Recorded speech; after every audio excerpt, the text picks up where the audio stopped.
Hey, everybody, welcome back to the Spinner Rack. I'm here with the crew, Cal and Petey. Hey, today we're going to be talking about something that happened very big. Unless you're living under a rock, you would not know that the American election just happened. American presidential, congressional elections happened, and other statewide stuff and referendum. But we're going to be talking about the impact of the election that just occurred. And I'm going to talk to my boy, Cal. Hey, what's your thoughts on this, Cal? Give us a heads up on what you've been, how you've been feeling with doing this whole election process, and your thought about the whole vote that just happened. Hey, what's going on, America? Ready to rock the Cal? It was a great political. No, let me not say that. I thought it was excellent to see people come out, participate, and really understand the weight of this election. If you did not like how the last 4 years were going, you had no excuse not to come out there and vote. And to see what they put people through in certain areas with these incredibly long lines and such, I thought was criminal, but people still came out and participated in the process.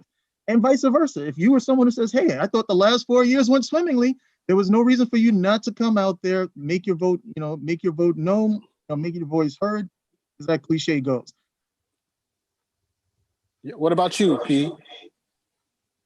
Why? Okay, technical. Watch that. Watch that. So on my end, it was interesting watching the process because we knew it was going to be a long process. We knew that everything of the law would be used in accounting and going through it rather than knowing the next morning who the president was or knowing the same night, and which is leading us to where we're at now, where people are questioning a lot of there's one person mainly questioning and people following him after that. So ultimately, the election was interesting in how we had regular votes on the day, and then a lot of the mail-in in some of the states coming in so much later, given such a shift in, obviously in Georgia and Pennsylvania. So it was a new thing for us as Americans dealing with COVID and whatnot. So it's just a struggle now seeing that the president hasn't conceded, and it's leading to the unrest that's happening right on today in the Million MAGA march. And it hurts myself to even say that because it's connecting with something that was very positive. It wasn't about critiquing anything. It was just people in the Million Man March just going out and, connecting. So that's as much as I had. That's just tough that he hasn't conceded yet. And I hope it doesn't become worse. So hey, look, I mean, I don't want to throw any cold water on this whole party of you two, but listen, it's I'm just going to say, it always seems that we flip our whole discussion. One, you guys are for the comic Gates dude, and I'm against him. But in this situation, I'm going to say, I kind of disagree. I think that the process is working in the process.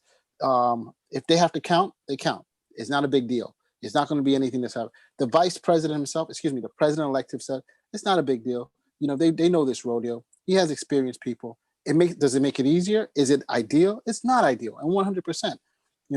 And the president is being a little petulant in the office, about this whole situation. He's lost, so be it. But he's still technically the president until January 20th, and there's safeguards in the system so that the states will be certifying this month. Next month, the electors do it, and I think way before then, the party is going to get on top of him and say, "Yo, this thing has to move forward." If they don't, then they got no cojones, bro.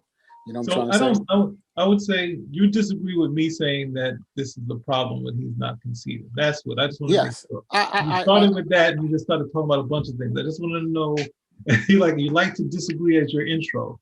I disagree, and then forward. So, okay, I got it. So, like you were saying, like Cal was saying, this is a historic thing. It's fantastic that the American populace has been able to come out and participate in this election. That's what it is. But there has to we have to, at the very end, once it's done, move forward. We can't be battling each other. It's an election. I mean, what do we always hear when we were kids? Two things you shouldn't talk about at work: religion and politics, right? And here, unfortunately, it seems as though politics is just overtaking us. And what we've seen here in this election, that the president has won over 71 million, and Joe Biden's won over almost 5 million more than that. So the country is divided. What I'm trying to say, and it's always going to be divided. I don't think that everybody's going to be kumbaya and agree with one another. Biden got over 50% of the popular vote. And he won the electoral college, so he won fair and square, and he should be able to set up his own cabinet. He should be able to do. But this whole process that people are belly aching, like, oh my gosh, it's the end of the world. The transition. if nothing happens by the end of November, then I'll start getting worried. But right now, just chillax. But what I don't like is the president sending out these tweets and flaming the process. One of the great things about America is that we have institutions, and institutions that that uphold us as a democratic nation, a great democratic nations throughout the world. And when we start eroding our institutions, where people don't believe in them anymore, then guess what? Then that's where chaos ensues. And we got to stop that. We have to believe in certain things. I know we're in the age where people want to do and whatever they want, and there has to be a point where we got to say, hey, there has to be something that we can agree on. 1 + 1 = 2. That's a universal truth. You know what I'm trying to say? 0 means nothing, nada, in any language. And so if we can agree on some of those basic things going forward, that's it. We can disagree on stuff, but it doesn't have to be animosity.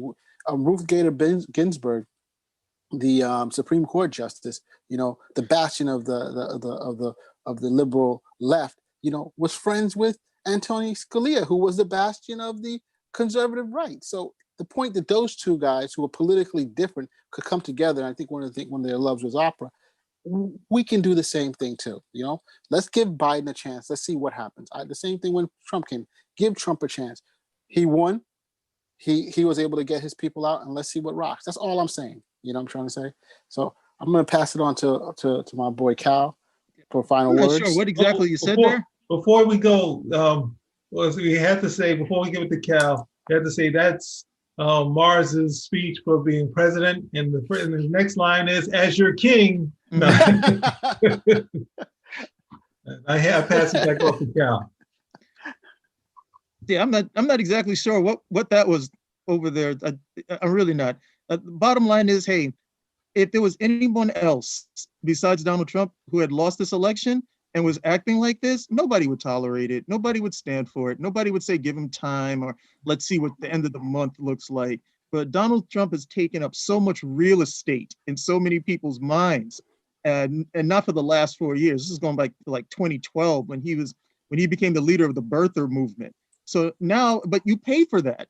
And now you're paying for it. You have a Republican Party that's stymied, that these guys don't feel that they can make any moves that may cross him because he's got so much of a lock on the voters of their particular, the people who vote for them.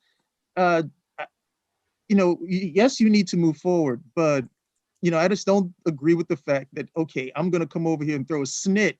It's one thing if you're a child and you throw a snit, okay, that may stymie up one household, but there's stuff that still needs to be done. You've got people over here who need relief from COVID relief.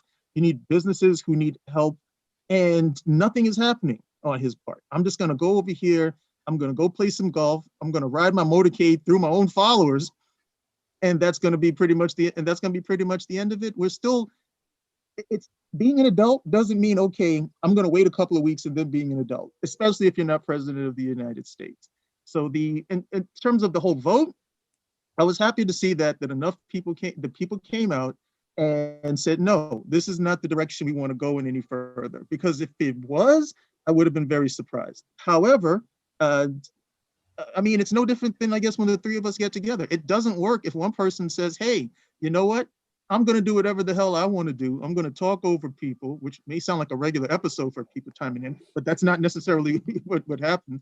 But there has to be, some synchronous activity, some unity, or else we can't get the show done. This guy is in charge of an entire country and has decided that because he lost, he's going to divest of any particular responsibility, with the exception of the stuff that he wants to do. So I don't agree that, the whole idea of, giving him time, Jimmy Carter lost, they came and they took out the red phone from this dude's office the next day. It was gone.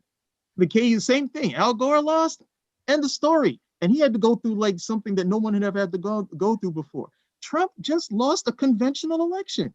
People came out and he lost.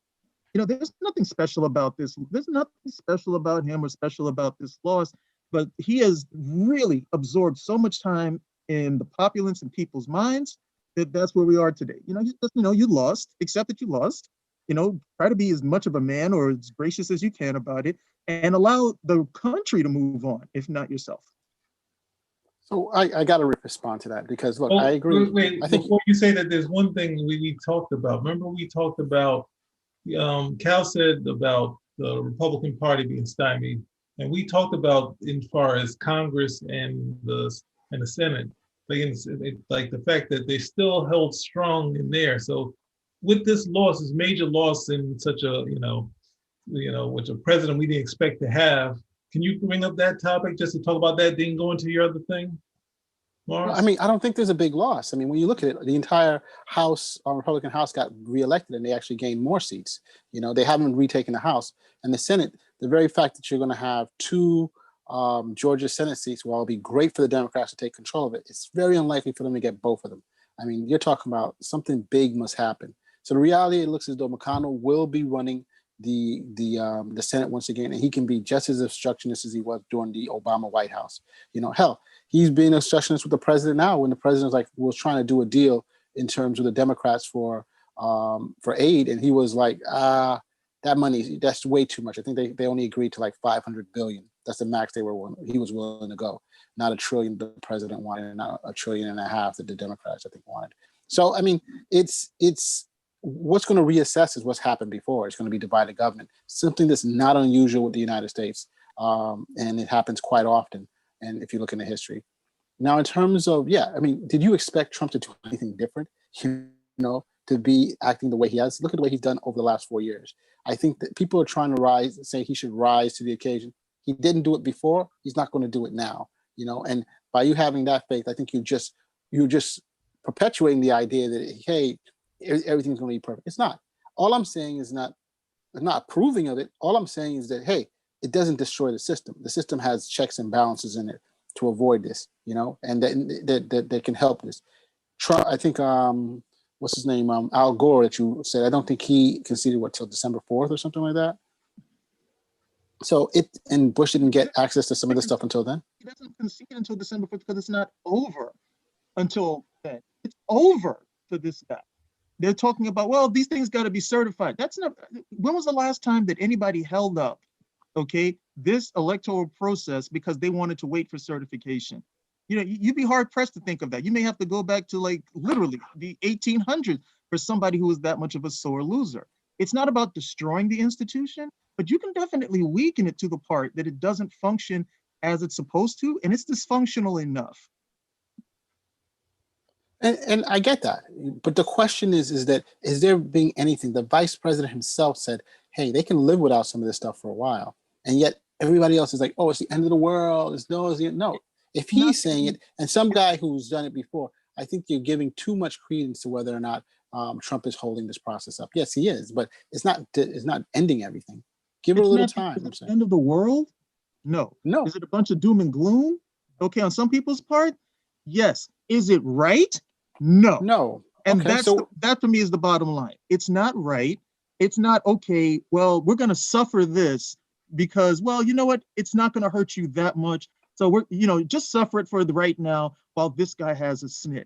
Again, the thing I keep saying is I cannot think of another individual who could do something like this and it would be tolerated to the extent that it's been tolerated with Trump. And that's simply because of the hold that he has on these voters, and they want those 2 seats in Georgia, et cetera, et cetera. You lost. You lost. Nothing is going to change that. And coming over here and, whether you damage it, by a nick or whether you damage it by a dent, okay, it's still damage done at the end of the day. You remember the transition process with the Bush administration, from the Bush administration coming in from the Clinton administration in 2000. They said that was the shortest time period that they had for a transition on record for some time. And they said part of that was part of the reason why they weren't able to react to 9/11 in a manner that might have been able to stop those particular attacks because they didn't get up to speed as quickly as they could have. Now, that might just be them making excuses. Okay, but they said clearly 9 months. Come on, give me a break, bro. But they said that transition time is important. And I do believe it, I believe it is important. And the bottom line is, part of it's the media, part of it's his followers, but Donald Trump gets a lot of tolerance for things that would be unacceptable for anyone else. And that is what I have an issue with. This guy is saying, well, you guys aren't getting anything until anything is certified. Well, who the hell are you? Who the hell are you to say that? You don't control that. You're telling people to stonewall, okay, the winner. When you wanted everything, and you got it the very next day. You got the concession, you got to go to the White House, and you started making trouble the second that you were able to start making trouble. Here, okay, again, and I want to be very clear. This is not about, oh, you're going to destroy the country or anything of this nature. It's about it's literally what's been going on for the last 4 years to a large extent, where this guy does stuff and it is accepted and it's tolerated. And for some reason, it has to be. You don't own this stuff. And if you did, you don't own it anymore. Well, I guess we're going to have to disagree with that whole shit, because there's no point in you're pretty set in your idea, and I'm pretty set in my thoughts here. Petey, unless you want to break the tie here, any thoughts on that? I struggle. Thank you for agreeing. I appreciate. No, I struggle with the news try not doing enough to say this guy hasn't commented and hasn't been present, as like doing these press conferences when no one can ask him a question, when the biggest question on everyone's mind, bigger than COVID, is, are you out, in or out? Are you trying to stay in? When you have voices saying that he's acting like he's gonna have a second term, he's just gonna just ignore everything, put blinders on, somebody has to ask the question. Which is? Are you in or out? Yeah, like, are you accepting it or not? Not telling us like what comes up. The election has happened. We've gone to the vote. We have a percentage to know how much it is. The only thing left is waiting on the military and all these other cases that are not going to trial, that are getting knocked out of the court systems. So what do you have to say? You want to give him a break? This is what happens when you start giving him a break. That means you start pointing fingers and say, you didn't vote. Who'd you vote for? No. Just messing with you. Who you vote for is a private thing between you and your poll booth and God. Okay, those are right. You, your poll booth, and God. That's it. All right. No one else needs to know. We're not asking anybody to express that. And I'm not saying that who I voted for. It doesn't matter. You know what I'm trying to say. But the point of the matter is that I know who you voted for. I'm saying I'm hoping you're not advocating a military coup to change this thing, because we're not a third world. It's not a coup. Republic. It's not a coup. Okay, and it's we not don't a want coup. that We at don't all. leave. The situation is we have a lot of unwritten rules. They're unwritten, and if he chooses to not follow the unwritten rule, he will do it. Is it ideal? It's not ideal. Probably then what has to happen is the legislators need to get tough and start actually writing explicit rules. Like when they write these laws that are so vague that the Supreme Court has to decide on it. If they were more specific, the Supreme Court wouldn't have to do it. Then what they need to do historically. But I'm saying what they need to do is, they don't do it constantly, because big issues go to the Supreme Court all the time. Somebody has to, unfortunately, to agree with what you said about the fact that we have these unwritten rules, somebody has to do something egregious to the point that, like, okay, we need to do something to check that. Herbert Hoover lost to FDR. Franklin Delano Roosevelt. But the transition time was longer in those days. They didn't leave office until March 3rd. And Hoover decided he was going to show his rear end and muck up stuff as much as he could before he left. So the second he left, Roosevelt was like, we are not going to have this happening again. And that's when it became the January. And the United States is almost unique in the fact that the guy who loses still has this much time before he gets out. Most countries are like, look, you lost, you're out. You got like a week, pack up your stuff, call Tyrone, you can't use my phone, and get out. You've been waiting for that. That's a good one. But wait, that's a good one. What was it? I just had something I was thinking about with that. Keep going. I'll think about it before we end this next minute or so. Yeah, but it's and you're right. The institutions, and this is where I think it's great to have someone like Trump come into office. You know why? Because it stresses. Listen to me. What I'm saying. Is in any situations, like Jesse Ventura in Minnesota, Arnold Schwarzenegger in California. I strongly believe that democracy means you don't have to be a legislator. You can be any person off the street, as long as the people vote you in. It's not ideal, but what happens? Like you. As long as you have the phony millions of dollars that he has, you can get in. the point is that you get elected by the citizens, right? Mhm. And they elect you because there may be a problem where they don't like the people in there right now. They want to change. But the point is that institutions are challenged by people who come in who have new ideas or ideas that may be different from what we currently have. And when we have our institutions and have our unwritten rules there, what that allows us to see is to see, hey, how well we can handle this stuff. And if it doesn't work as well as it should be, or people aren't following it, then guess what? We need to go back and rewrite it, we need to get together and work. So that's what I'm saying. You have to. You're saying that you're okay with him being a squatter since he's a real estate guy and he knows and he kicks out a lot of squatters. He's using that law to his advantage, but it's now a presidential squatter. What he's doing over here. Look, I understand we do a show and you're trying to keep this even for everybody, but I already know, okay, I already know you do not think this is good for the country. You don't think that the new guys coming in, not having access, when there's a department saying, we're not going to acknowledge these people who have won the election until it's certified in every state, knowing how long that's going to take. And we got a raging pandemic, and we've got like an economy that's going to be hitting a wall. These guys need to be able to get up to speed. You're out. There's no way that is something that anybody who wants this country to function well, okay, whether it be in terms of the people or just the paycheck, is looking forward to at the end. Whoa, bro. We just had an election, and over 48% of the population has said, after everything this president has spewed, everything he said, they don't consider the COVID the top priority. You know what I'm trying to say?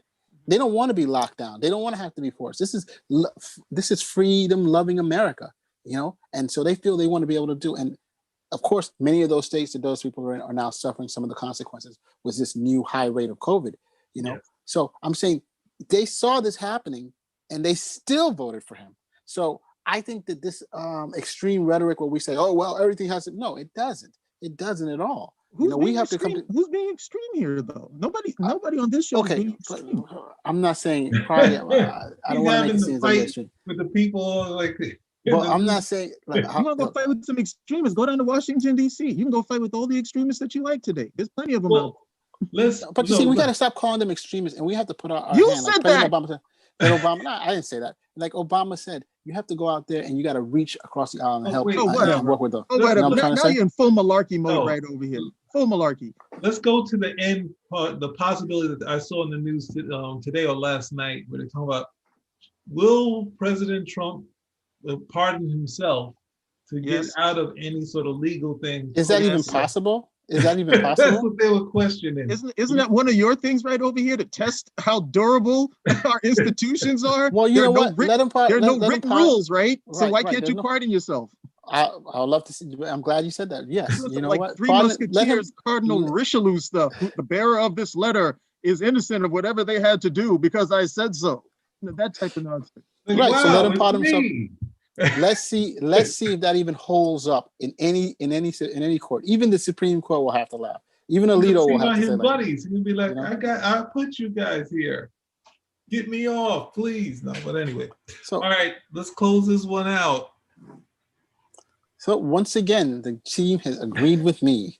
I just want to say thank you everyone for listening to Spinner Rack. Normally we don't do political commentary, but there's a reason why. This is something because you usually agree with me, is because we just wanted to just inform you of what's going on. We don't live in a bubble or under what do you call that? Some type of little hut somewhere in the like the president who's living under the hut squatting in the White House. I'd like to close.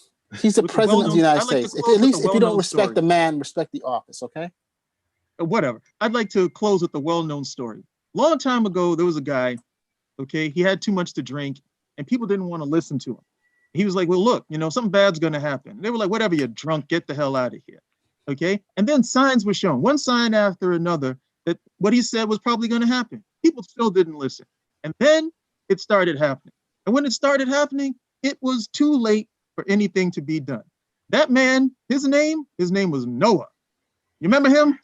You remember that guy? So this isn't something, okay, what happens in terms of what we have going on in this country is not something, okay, that literally we have holy text Let's say when God tells you this is going to happen, people are still like, yeah, whatever. Well, let's say what they exactly said, because in the comedy, they remember that comment? Right. Yeah.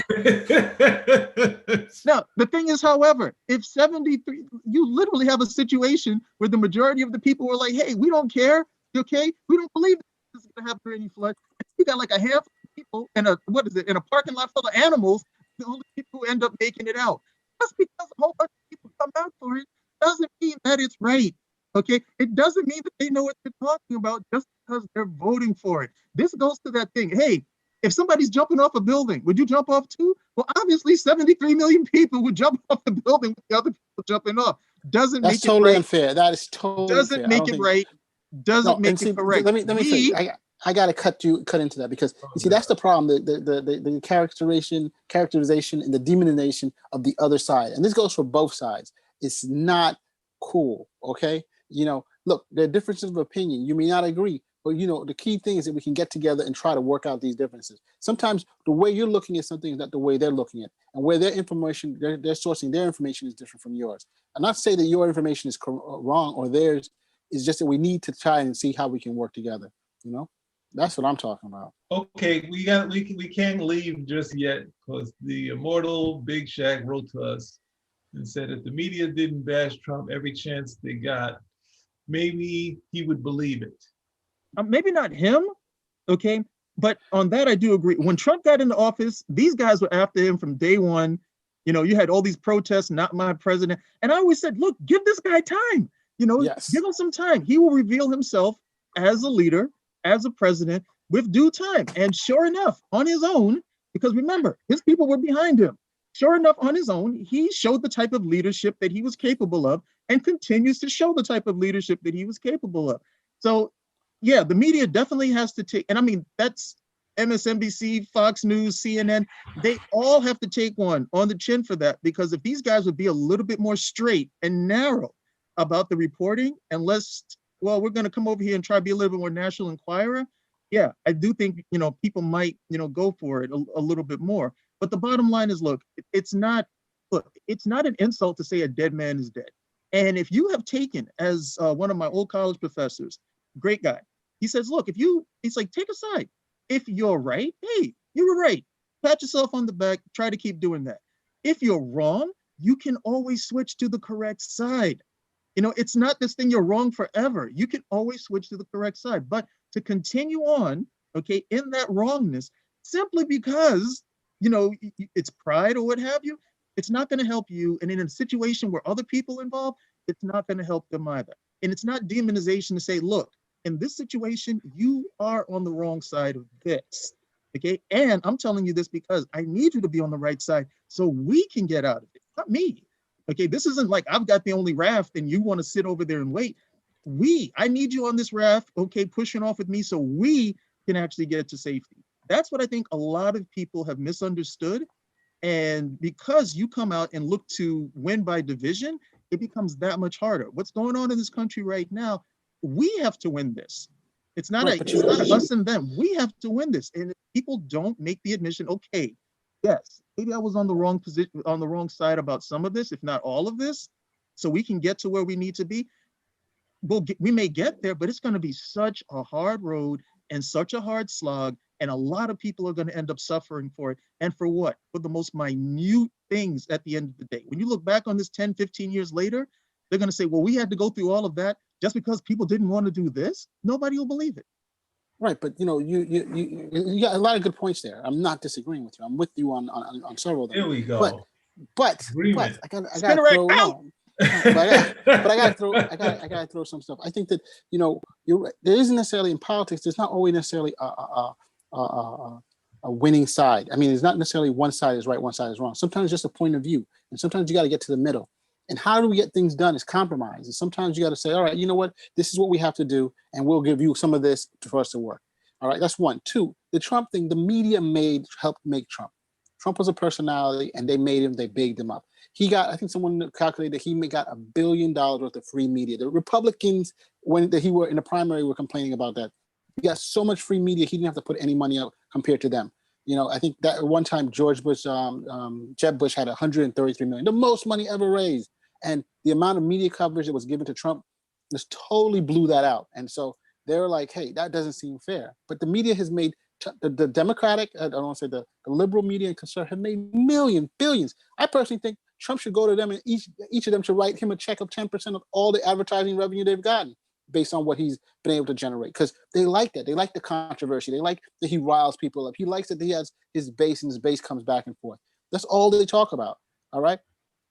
It's not like a regular president who's like Obama. There's no scandal. It's like all cool, calm, and collected because that's just it. No, they like this stuff. How many books have been written about Trump before he even leaves office? You know, there's a whole has been written about him right now, and probably a whole section will be written once he's left. You know, and again, I see this as, you know, someone who's tested the bounds of what the democracy is, the rules and our norms and stuff like that. And that's a good thing, whether we agree or not, but there's still 70 million Americans. You're right. You know, they may have not have won. They may even be wrong, some of them, but we should still try and reach out, still try and educate them, still try and work with them, because even if they turn us around, if we can just convince some of them, we've made a headway. And that's what we should always try and do. I'm not saying everything's going to be kumbaya and stuff like that, but that's the goal.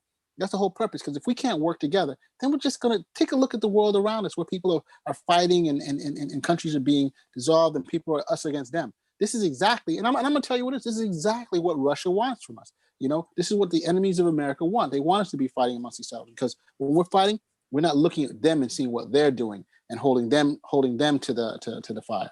Okay. Long live America. That's what the Hail to the Chief music needs to go on there.